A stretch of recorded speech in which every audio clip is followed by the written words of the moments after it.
मेरो प्यारो मित्रहरूलाई फेरि एकचोटि यस युट्युब च्यानलमा स्वागत जनाउँदै र मित्रहरू आज पनि तपाईँको समक्षमा मैले त्यस्तै लेसन लिएर आएको छु जुन चाहिँ लेसन चाहिँ हामीले नसिकी हुँदैन। यदि सिकेनौँ भने कहीँ न कहीँ गएर हामीले केही न केहीमा मिस्टेक गरिरहेको हुन्छौँ। So if you want to get rid of your confusion or mistakes then you will have to learn this lesson. So आजको लेसन के हो त्यो हेर्नुहोस्।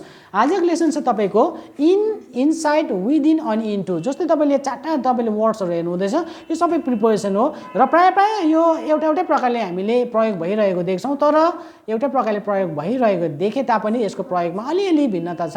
यदि तपाईँले त्यो भिन्नता छुटाउनु भएन भने तपाईँले कहीँ न कहीँ गएर तपाईँले मिस्टेक अवश्य गरेको हुन्छ।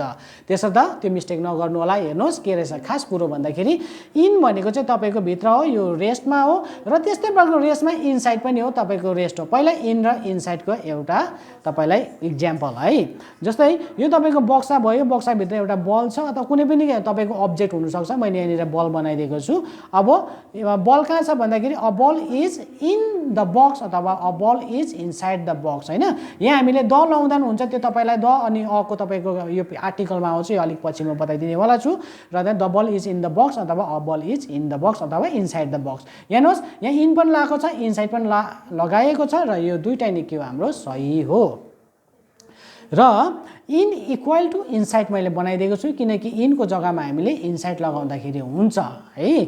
कस्तो स्थितिमा भन्दाखेरि जुन कुरोलाई चाहिँ जुन चाहिँ अब्जेक्ट चाहिँ एउटा कुनै पनि कुरो भित्र छ अथवा जस्तै कोठाभित्र हुन्छ अथवा कुनै हाम्रो यस्तो बक्साभित्र हुन्छ होइन, जुन चाहिँ कुरो भित्र छ र त्यो अब्जेक्टलाई चाहिँ हामीले भित्र हाल्नु सक्छौँ, निकाल्नु सक्छौँ। त्यो स्थितिमा चाहिँ हामीले इन अनि इनसाइड हामीले लगाउँछौँ। जस्तै उदाहरणको लागि a boy is in the room, केटा कहाँभित्र छ, रुमभित्र छ भन्दाखेरि अब इनको जग्गामा इनसाइड लाउँदा पनि भयो, a boy is inside the room भन्दाखेरि भयो।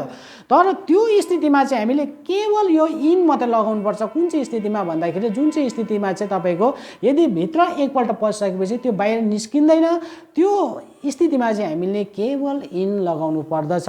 र तपाईँहरूलाई के याद छ, जुन चाहिँ कुरो चाहिँ भित्र एकपल्ट त्यहाँनिर भइसकेपछि अथवा भित्र त्यहाँनिर हालिसकेपछि त्यो बाहिर निकाल्न सक्दैन, त्यो कुरो चाहिँ के होला भन्दाखेरि हेर्नुहोस् यहाँनिर एउटा सेन्टेन्स मैले लेखिदिएको छु।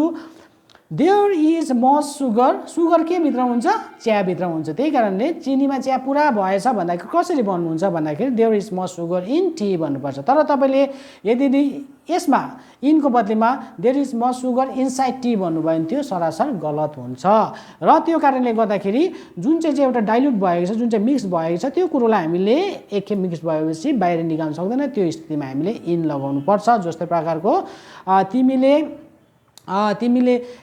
तिउनमा किन नुन पुरा हाल्यो भनेर तपाईँले अङ्ग्रेजीमा बताउनु अथवा अङ्ग्रेजीमा सोध्नु चाहनुहुन्छ भने तपाईँले भनेको हुनुपर्छ why did you put much salt in the curry भनेर तपाईँले भनेको हुनुपर्छ है।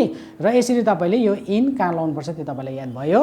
र अब अर्को कुरो छ तपाईँको हेर्नुहोस् विदिन। विदिन भनेको तपाईँको रेस्टमा हो र रेस्टमा तपाईँको यो विशेष गरेर स्पेसली हामीले टाइममा हामीले लगाउँछौँ।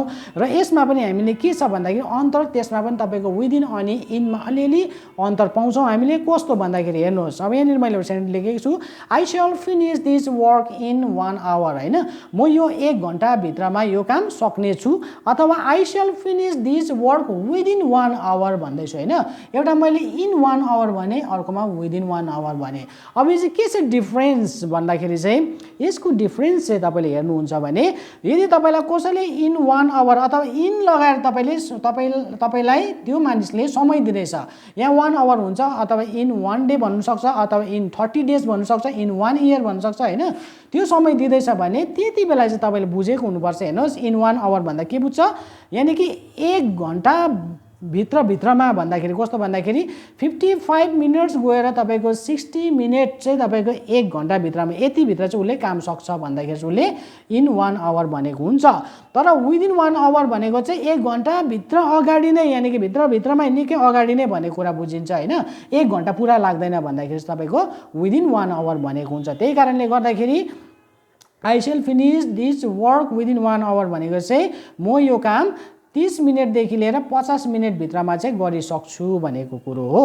र त्यो कारणले गर्दाखेरि कसैले तपाईँलाई समय दिँदैछ भने यदि कुनै मान्छेले भन्दैछ I will pay your money back within 30 days भन्दैछ भने तपाईँकै त्यो मानिसले तपाईँलाई हुनसक्छ 10 दिनमै दिन सक्छ 15 दिनमै दिन सक्छ। तर इन 30 डेज भन्यो भने चाहिँ त्यो मानिसले तपाईँलाई कम्प्लिटली 30 डेज पुगेकै हुन्छ, नभए तपाईँको 30 डेजभन्दा अलिक 1-2 दिन बेसी पनि लाग्न सक्छ। त्यो स्थिति त्यो सिचुएसन बुझ्नु पर्यो तपाईँले। र त्यो कारणले गर्दाखेरि विदिन अनि इनमा तपाईँहरू त्यस्तो प्रकारले कन्फ्युज नहुनुहोस्, यो कुरोलाई तपाईँले बुझिराख्नु पर्यो है। र अब अन्तिममा चाहिँ छ तपाईँको यो तपाईँको इन्टु हो। इन्टु भनेको चाहिँ के छ भनेदेखि यहाँ दुईवटा प्रिपोजिसन मिलेर बनेको छ, एउटा इन हो अर्को टु हो। जब तपाईँले कुनै पनि प्रिपोजिसनमा तपाईँले टु देख्नुहुन्छ भने त्यो चाहिँ जहिले पनि मोसनको लागि हुन्छ। जस्तै इन भनेको तपाईँको भित्र भनेको कुरा बुझिन्छ, हेर्नुहोस् है, यहाँ टु भनेपछि तपाईँको तिर भन्ने कुरा बुझिन्छ। यानि कि यसको कम्प्लिट तपाईँको नेपालीमै यसको अर्थ हेर्नु हो भने चाहिँ हाम्रो भित्रतिर भनेको। अब यसलाई चाहिँ हामीले मोसनमा लाउँछ भन्दैछ। जस्तो प्रकारको मोसन भनेपछि कस्तो अझ यहाँनिर मैले एउटा लेखिदिएको छु, हेर्नुहोस्, he came into my room भनेपछि ऊ मेरो रुमभित्र आयो भनेको कुरा बुझिन्छ होइन। अब यो इन्टु भनेको चाहिँ कस्तो बुझ्दो रहेछ भने कुनै पनि अब्जेक्ट बाहिर छ, वस्तु मान्छे जे छ बाहिर छ र त्यो भित्रतिर जाँदैछ भने अथवा भित्र गयो भने तपाईँको त्यो स्थितिलाई बताउनु लागि चाहिँ हामीले इन्टु भनेर बताउनु पर्दछ।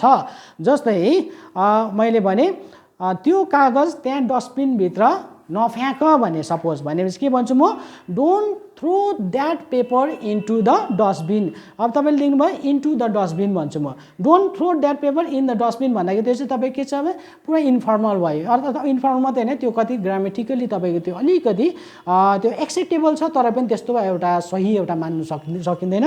किनकि त्यति बेला इनको बदलीमा चाहिँ इन्टु लगाएर हामीले बनाउनुपर्छ, किनकि अलरेडी तपाईँलाई ग्रामरले इन्टु दिएको छ, किनकि इन्टु भनेको चाहिँ तपाईँको मोसन हो नि त है। र त्यो कारणले गर्दाखेरि कुनै पनि अब्जेक्ट बाहिरदेखि भित्र जाँदैछ भने त्यसलाई चाहिँ हामीले इन्टु नै लगाउँदा एकदमै सही अङ्ग्रेजी हुन्छ। र मित्रहरू, यो थियो आजको तपाईँलाई मैले सिकाएको लेसन इन, इनसाइड, विदिन अनि इन्टुको विषयमा।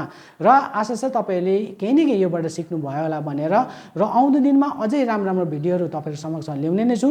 तबसम्मको लागि बिदा पाऊँ। Thank you very much for watching my video.